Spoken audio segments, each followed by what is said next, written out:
Okay, so I stink at technology apparently. So I couldn't just pick back up. So here I am. Second video. My bad. So, okay. Know the coenzymes that you learned in lecture and their reduced form. I don't know which ones y'all talked about in lecture, so let's see. Which of the following are reduced? I'm thinking it's NADH. Let's see. Nope, that's not even an option. I don't think I answered that. I didn't because I didn't know which ones we did in class. So I didn't know which ones to reduce. So I feel like that next question is the is a follow-up on that question number 2. So question number 4. What is the function of molecules like NAD negative and NADH and FAD and FADH2 in the cells? So they increase the energy in the electron, like they're electron carriers in the electron transport chain. Sorry, guys. And they're generated in glycolysis in the Krebs cycle to the electron transport chain, and they carry those electrons so that we can make ATP. It's a cycle. It's a big vicious cycle that keeps you and everything else going with that energy that it makes. So yeah, the purpose of those are to carry electrons in the electron transport chain. At least that's what I found in my research. Know the features of enzymes that we studied in lecture. Again, I don't know what you studied in lecture, so just FYI. Let's see. Enzymes work by which of the following? They reduce the activation energy, so they make it a little bit more energy efficient. It doesn't take as much when you have an enzyme to get it going. Y'all excuse me, I'm eating lunch. I have to pick up my son in about an hour, so I'm trying to get this done before I have to go do that. Fish sticks and vegetables. Y'all, I eat like a kid at lunch because that's who I feed. Okay. Which of the following does a competitive inhibitor most structurally resemble? It'll make sense when I tell you. It most resembles the substrate. Because if it's going to competitively inhibit, it needs to act and look like what it wants to replace. So it wants to replace that substrate, which a substrate is what the enzyme acts on. So if a competitive inhibitor wants to keep you from that enzyme from attaching onto one thing, it's going to look and act like that one thing so that the enzyme attaches to it instead of the substrate. Blank are non-protein molecules that help enzymes work correctly. Cofactors. Yeah. So cofactors are non-protein molecules that help enzymes work correctly. No, maybe that's coenzymes. Hold on. Yeah. Okay. I read my notes wrong. See, y'all? This is why you don't do stuff at midnight.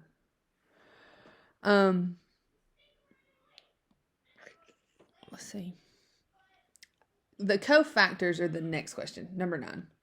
The metals. The NADH and FADH2. Those are, I feel like those are coenzymes, but I don't think they're enzymes. So ignore me on this one because I didn't, again, that's why you don't do things at midnight. I didn't do that one right. So, the non-protein molecules that help enzymes work correctly, where the examples are like metal ions and stuff, I feel like those are cofactors. Let's see, next page of my notes. The lock and key model and the induced fit model. Lock and key is exactly what it sounds like. The activation site fits precisely with a specific substrate. So think about a key and a lock. You have to have the lock for that, or the key for that lock in order to get in.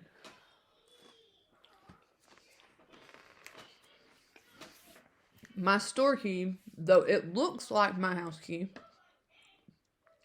like to my dress store, they're shaped the same. They will even go in each other's locks, but they won't turn the lock.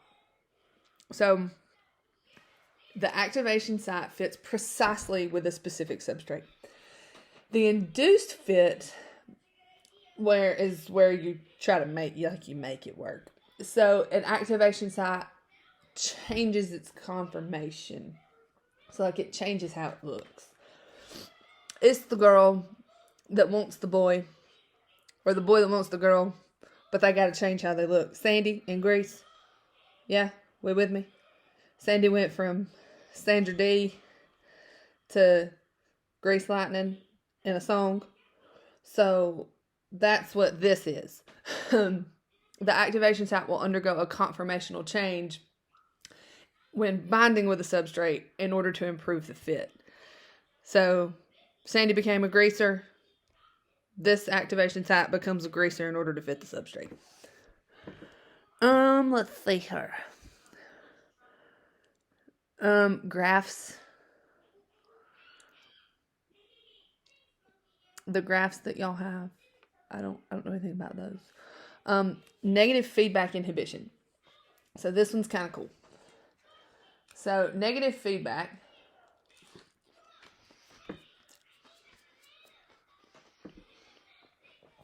is when the product of the reaction stops the reaction from occurring. So think about it this way. Think about an air conditioner in your house. My juice. Y'all, I'm not kidding. I eat like a 3-year-old at lunch because that's who I have at lunch with me all the time. So think about an air conditioner in your house, or in your apartment, or your dorm, or your parents' house, or wherever it is that you live. You set the air to a certain number, right? And if it's lower than what the temperature is, it's going to kick on, right? And it's going to cool the air down in the house. And it's recirculating until it gets to the number at which you've set it, and then it turns off. Yeah, because it's done its job. So it's going to chill at that temperature, and then if the temperature in the house changes, it's going to kick back on again, get it down, and then turn off. Yeah? So if you want to get somewhere in the body with this, think about insulin. So insulin comes out to play when there's a lot of sugar in the bloodstream, or a lot of sugar in your body. So the pancreas sends out the insulin to break it down. And when it gets to those levels, it will stop sending out the insulin. So then once it stops, those blood sugar levels are regulated. So that is another example of negative feedback. So when the product of the reaction causes the reaction to stop happening. Let's see. The 3 ways of making ATP by phosphorylation. 3 ways to make ATP. Glycolysis, the Krebs cycle, and oxidative phosphorylation, which is the electron transport chain. So in glycolysis, it happens in the cytoplasm of the cell. And the Krebs cycle and the electron transport chain, those happen in the mitochondria of the cell, the powerhouse. That's where all our energy comes from. That's where the energy of the cell, the powerhouse, that's what keeps it going.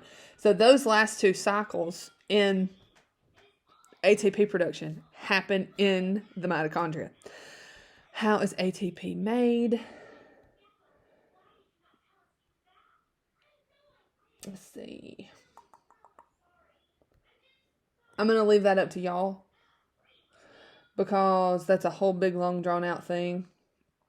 If you learned it in class, just know the cycle from glycolysis to Krebs cycle to oxidative phosphorylation to electron transport chain. Why is ATP important in the cells? It provides your energy, and it transports the macromolecules like lipids and proteins and those kind of things in and out of the cell. 3 uses of ATP in cells. Energy absorbing reactions, so it keeps you going. It conducts the nerve impulses, and it transports those macromolecules. Let's see. I don't think I did any more definitions, because I feel like those are something that you should have in your notes, and those are easy to find in your notes.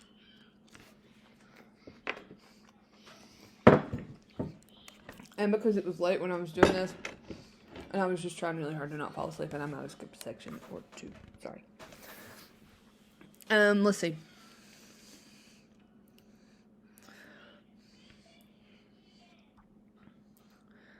Apparently, I skipped a whole page, y'all. I'm sorry.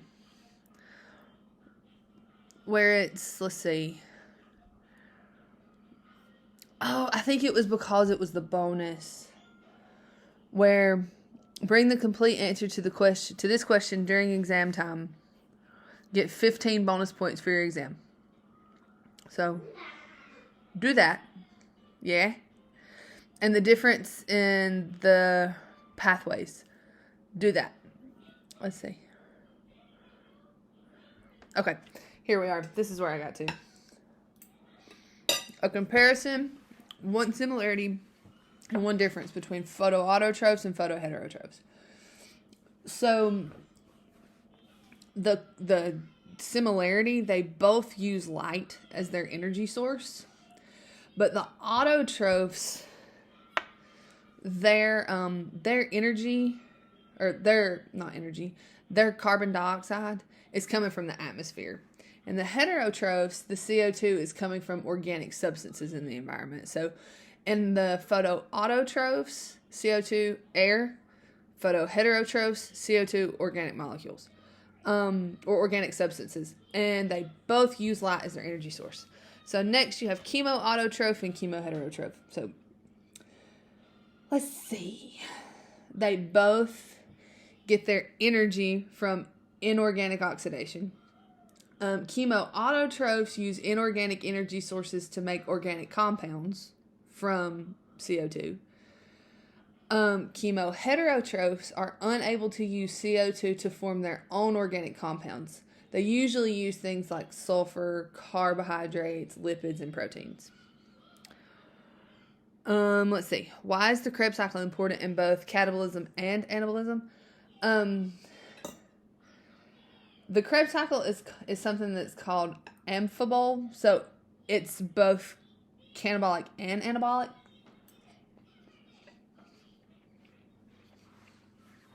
So in the catabolic part, the oxidation of the acetyl-CoA is what yields the carbon dioxide, the NADH, and the FADH2.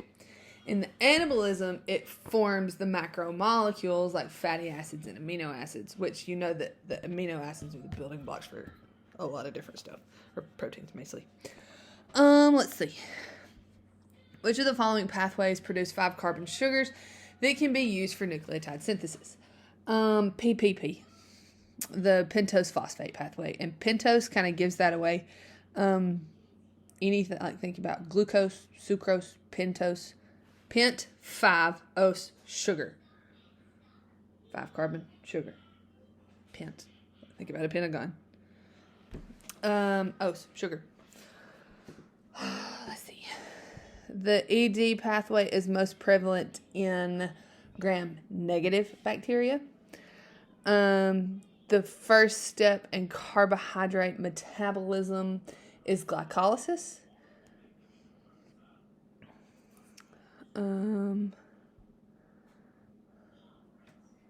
Let's see. Glycolysis and fermentation, choose all that apply.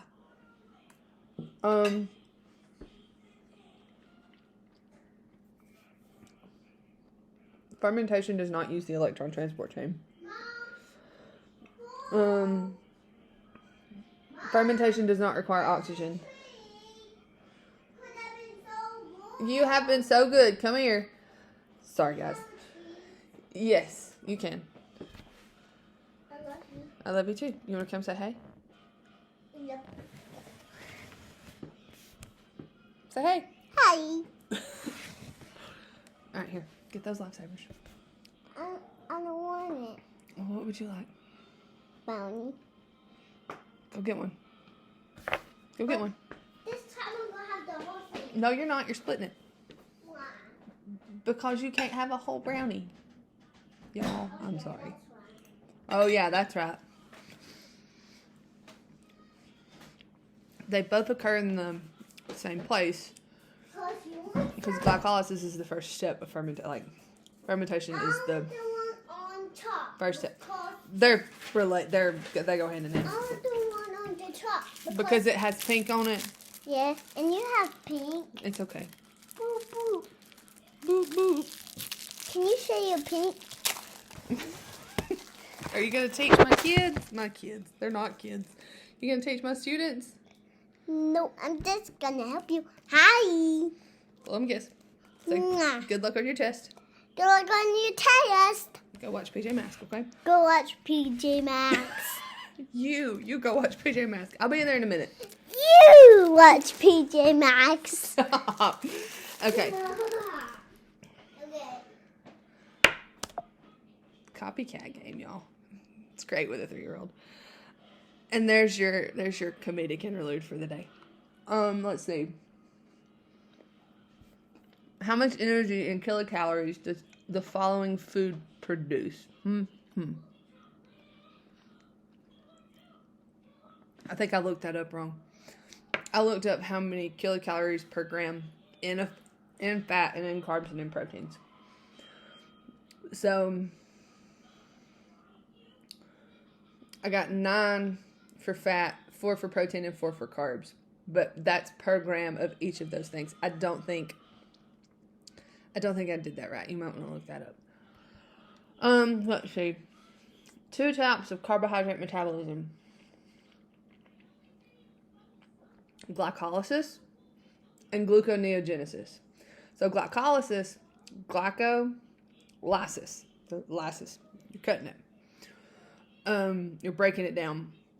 Gluconeogenesis is where you're making it. Make sense? Genesis is the start, so you're making it. Lysis, you're turning it down. Per turn of the Krebs cycle, 1 acetyl is oxidized, forming 2 CO2s, 1 ATP, 3 NADH, and 1 FADH2.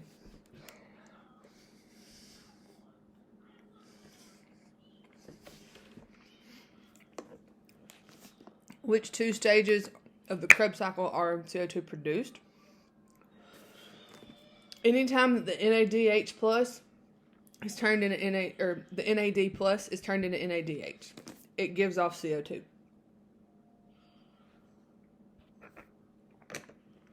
Fret not, I'm the only one that drinks this, though it's really good.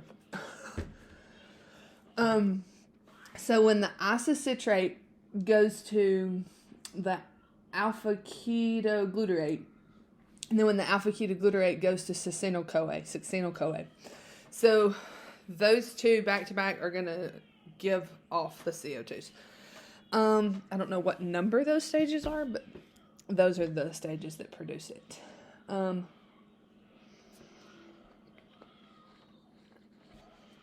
Cellular respiration in order. First step, glycolysis. So that knocks out C and D. Oxidative phosphorylation on B. That is the electron transport chain, and that's at the end. So it's A, but it goes glycolysis, pyruvate oxidation, Krebs cycle, oxidative phosphorylation. What stage of cellular respiration is oxygen needed? It is the final electron acceptor in the electron transport chain. So the oxidative phosphorylation.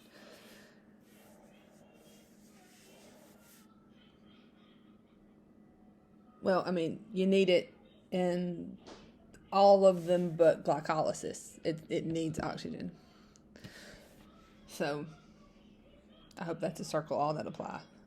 The primary role of oxygen in cellular respiration is to act as the final receptor for electrons at the end of the transport chain. So that's number 14. My bad. I got ahead of myself.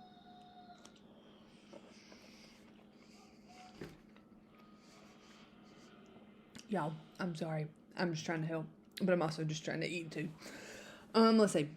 Next question. Both glycolysis and fermentation are anaerobic, and they occur in the cytosol.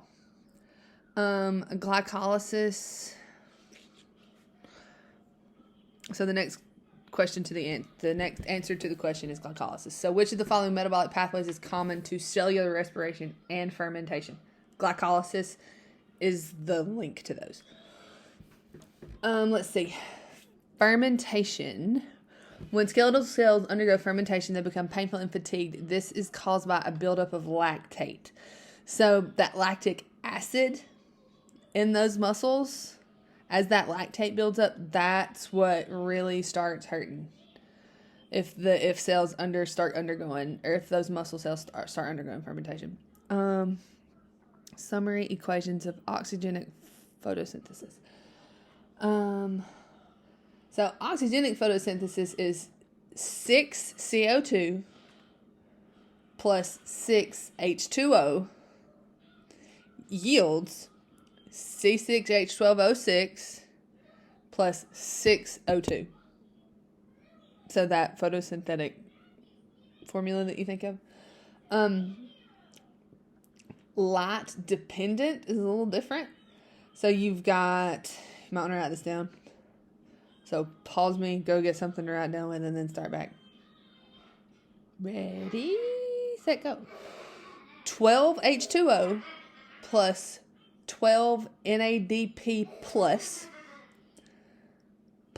18 ADP, adenine diphosphate, so ADP, plus 18 PI, plus light, plus chlorophyll, and that's going to yield 6 O2 plus 12 NADPH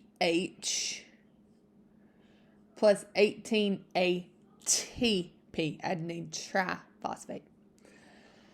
And that's the light-dependent ones. The purpose of light reactions in photosynthesis, it drives the oxidation of water. So that oxidation of water will yield oxygen and hydrogen ions and electrons. So, let's see. What stage of photosynthesis is water used? So, stage 1. Oxygen is also produced in stage 1. 3 products of light reactions of photosynthesis. ATP, NADPH, and oxygen, O2. Let's see. The Calvin cycle, number 24. The Calvin cycle can turn CO2 from air into sugar in plants and in algae. So that's how things that perform the Calvin cycle turn the CO2 in the air into energy for themselves, so sugar. Let's see. Stage of photosynthesis is CO2 used, stage 2. The main wavelengths absorbed by chlorophyll during photosynthesis are blue and red. Okay? It absorbs the blue and the red. It reflects green. That's why plants look green. No, baby. Let me get this done so that... No, quit.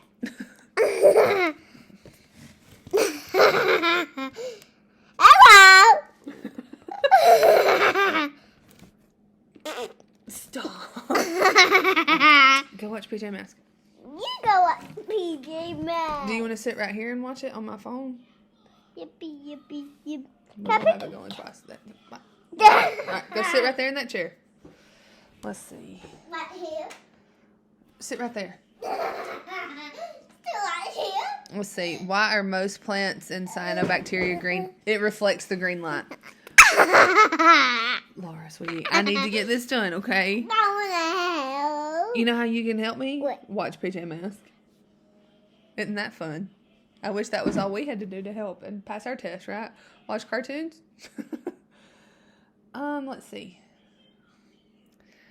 Which of the following are the products of the light reactions of photosynthesis? We've already answered this question. Yeah? I did this, guys. ATP. Hey, Laura, sweetie. ATP, NADPH, and O2. I'm doing it with you.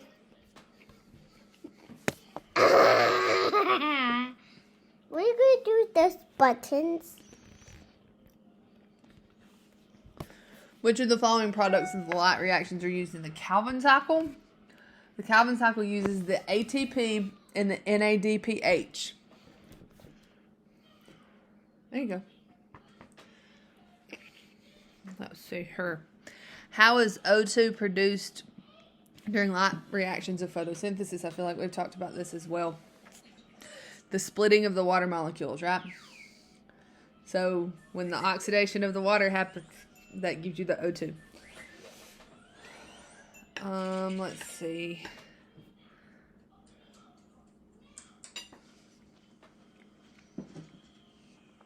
The Calvin cycle, the primary function, makes sugar from carbon dioxide. Carotenoid pigments are photoprotectors, antioxidants, color attractants, and precursors of plant hormones in non-photosynthetic organs of plants. They harvest light. They're light harvesters. What type of chlorophyll is present in plants, algae, and cyanobacteria? You don't want a gummy lifesaver? Okay, I'm sorry. The type of chlorophyll present in plants, algae, and cyanobacteria, chlorophyll A. The main pigment in oxygenic photosynthesis are carotenoids and chlorophyll. 3 organisms that use oxygenic photosynthesis: plants, algae, and cyanobacteria. 36. Name a type of chlorophyll present in plants and algae but not bacteria. Chlorophyll B. So leave off the bacteria and you get B, right? 37. Which pigment is used in anoxygenic photosynthetic bacteria? Bacteriochlorophylls. 38. The bacteria that uses oxygenic photosynthesis, cyanobacteria. We've already answered this. Let's see. 39. Name 3 bacteria that use anoxygenic photosynthesis. Green sulfur bacteria, green and red filamentous, and phototrophic purple bacteria. Those are just 3 things I found on Google. Again, don't forget, if any of this is a discrepancy from your lecture, go with lecture because that's who's giving the test. Can I go walk? We'll go back outside in just a minute. I'm almost finished. I've only got a page and a half more. 3 more, 5, and 4 more, and then I can go back outside. Yeah, in about 20 minutes. Can I stay with you just for a little bit, and then I can play golf? Yes, you can sit with me just for a little bit, then we'll go outside and play some golf, okay? All right. The type of bacteria responsible for food spoilage. There's a lot, I feel like. So, whatever she said in lecture on that one. The basis for refrigeration. How does it control bacterial growth? So, those lower temperatures, that's why we incubate at either room temperature or higher. I need spoons and scissors. You need spoons and scissors, MacGyver? Yeah. Okay. Yeah, pink. Okay. And red. And football, green. Okay. Well, right now you're going to watch that video and then we're going to go play golf. Let me get finished, okay? I promise I'm almost finished. Okay. Um, One more. So, lower temperatures slow bacterial growth. They don't grow well in the cold. So, that's why we set our freezers to freezing and our refrigerators just above that. Because I don't want growth in my juice, but I also don't want frozen juice box either. So, cold temperatures keep stuff like this from growing. Mold.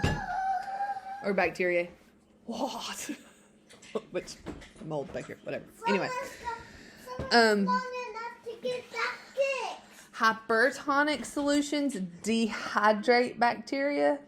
And hypotonic solutions, they fill the cells and can burst them open if they get too full. Again, I didn't do the definitions on these next ones. Let's see. I did do the slants and augers. Okay, so what we used in lab and kind of why we used it. Okay, you can have one. An agar deep. It is what you use when things don't need a lot of oxygen. I did these totally not in the order that's here. Yeah, eat it. I don't care. An agar slant is used to Another one? look at stocks and store stocks of bacteria, so multiple. A plate you use to see individualized colonies and individualized cells. And then a broth is like profuse growth and like fermentation studies. So each have their own purpose. They're just, all different. Binary fission is the process by which bacteria normally reproduce. So they like split themselves into two.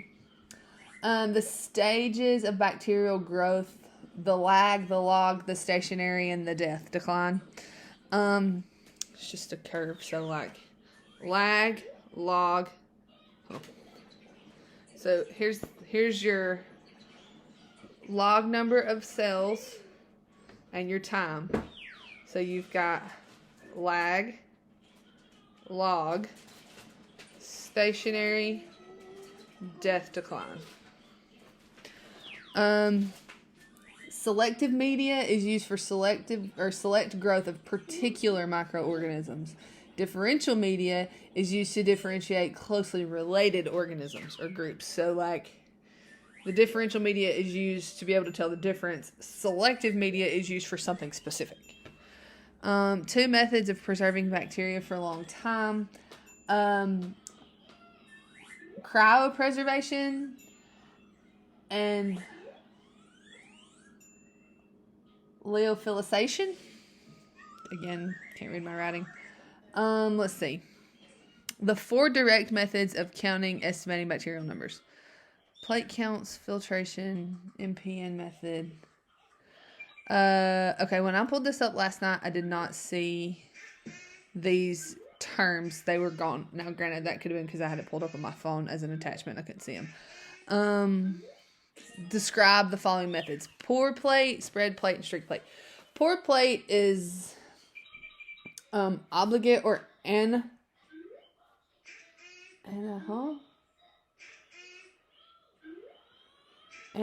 I would think. Mixing the inoculum with cooled but still fluid medium before pouring it into the dish. So you mix the agar and the stuff together and then you pour it and it grows. Spread plate is liquid sample of bacteria. So you do that to like count and separate out especially if there's a small volume, that's what you do. Streak is what we did in class. You get the bacteria onto the loop and you spread it from section to section so that you can see the individual cells and colonies.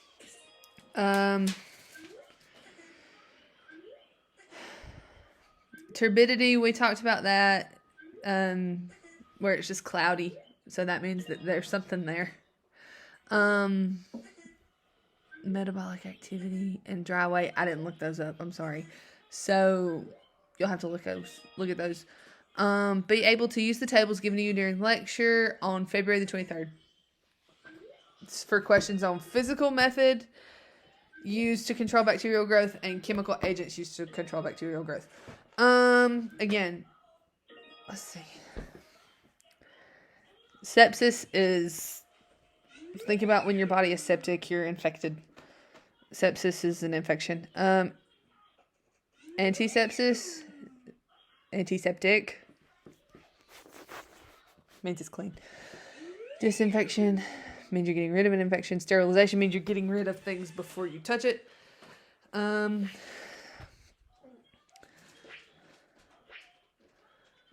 know those. Name the 3 types of radiation with higher energy and shorter wavelengths. Gamma, beta, alpha, alpha, beta, gamma. Gamma has the highest energy and the shortest wavelength. 3 methods of evaluating disinfectant. Disc diffusion, use dilution test, and in-use dilution. And which one is used in clinical settings? The use dilution test. And that's it, y'all. That's the end of my notes. That's the end of the study guide. So I hope this helped. If not, at least you got a good laugh out of my kid coming in and trying to help. So, good luck on your test tomorrow. You will do just fine. Y'all will probably get a kick out of the fact that I have given you 2 links because technology and I don't always get along. So I'm gonna upload both of these to YouTube and I'll just send you the link for them, okay? Feel free to email me with any questions that you might have. Or if I made something more confusing, just ignore my video and go back to what you were doing because she has the final say on this. So you just go by, if what I said was different than what you did in lecture, go by lecture because she's giving the test, okay? All right, guys. Have a wonderful spring break. Feel better if you're sick. Get some rest. And yeah, Laura, you want to come say bye? Yep. Here she comes. Hold on. Bye. Say good luck. Good luck.